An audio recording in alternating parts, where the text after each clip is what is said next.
یہ ساری خرابیاں، یہ عقیدے کی خرابیاں، جسمانی بیماریاں، روحانی بیماریاں اسی لیے تو آتی ہیں کہ ہم نے رب العالمین سے مدد مانگنی چھوڑ دی۔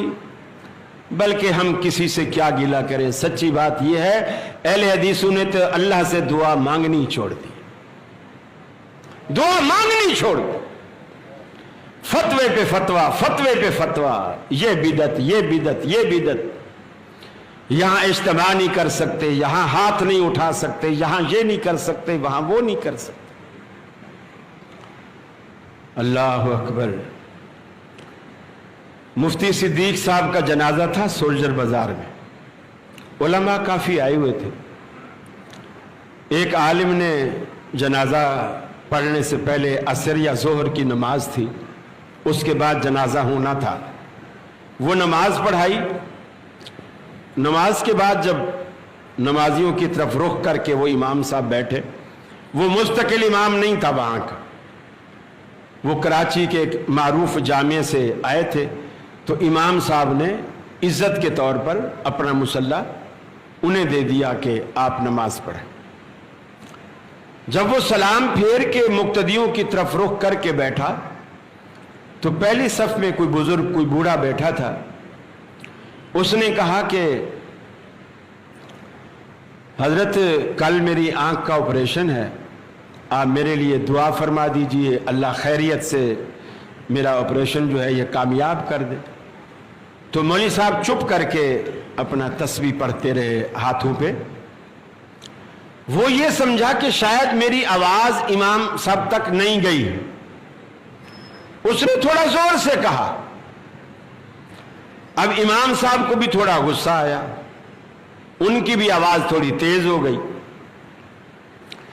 انہوں نے کہا بابا بیٹھ جا چپ کر کے، یہ فرضوں کے بعد دعا کرنی بدعت ہے، بیٹھ جا۔ وہ بیٹھا نہیں، پھر بوڑھا تھا، لاٹھی کے سہارے کانپتے کانپتے اٹھا، صفیں چیرتا ہوا باہر نکلا اور یہ جملہ کہتے ہوئے گیا کہ توبہ استغفر اللہ، اب تک میں یہ سمجھتا تھا کہ یہ وہابی لوگ غیر اللہ سے نہیں مانگتے، مجھے تو آج پتا چلا ہے یہ تو اللہ سے بھی نہیں مانگتے۔ کتنا غلط میسج آپ نے دیا۔ میں نہیں سمجھتا کہ وہ زندگی میں کبھی پھر وہ دوبارہ اہل حدیثوں کی مسجد میں آیا بھی۔ ہر چیز کی ایک حد ہوتی ہے، ہر چیز کی ایک حد ہوتی ہے۔ آپ فرض کے بعد دعا مانگنے کو سنت نہ سمجھیں، آپ نہ کہیں یہ سنت ہے۔ دنیا کا کوئی مفتی آپ سے دلیل نہیں مانگ سکتا۔ آپ کہیں دعا مانگنا میری ضرورت ہے، دعا مانگنا میری ضرورت ہے اور واقعی ضرورت ہے۔ دعا کو آپ سنت کے طور پر نہ مانگیں، ضرورت کے طور پر مانگیں۔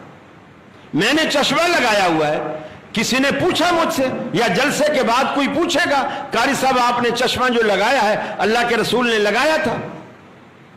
نہیں پوچھ سکتا۔ اس سوال کا جواز ہی نہیں بنتا۔ کیوں نہیں بنتا؟ کہ میں نے سنت سمجھ کے نہیں لگایا۔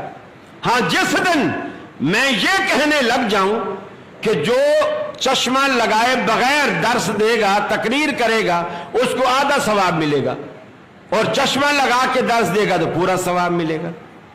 چشمے کے ساتھ خطبہ دے گا تو 2 خطبے کا ثواب ملے گا، بغیر چشمے کے دے گا تو آدھے خطبے کا ثواب ملے گا۔ اب لوگ پوچھیں گے حضرت اس کی دلیل کیا؟ آپ نہ کہیں یہ سنت ہے۔ مولانا اسماعیل سلفی رحمت اللہ علیہ ہر نماز کے بعد دعا مانگتے تھے۔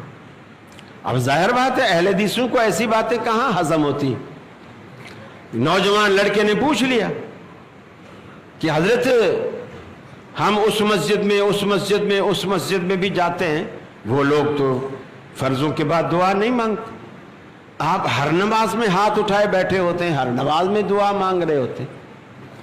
انہوں نے ہنس کے کہا بیٹا ہو سکتا ہے ان مسجد والوں کی ساری ضرورتیں پوری ہو گئی ہوں، میری تو ابھی بہت ساری ضرورتیں باقی ہیں۔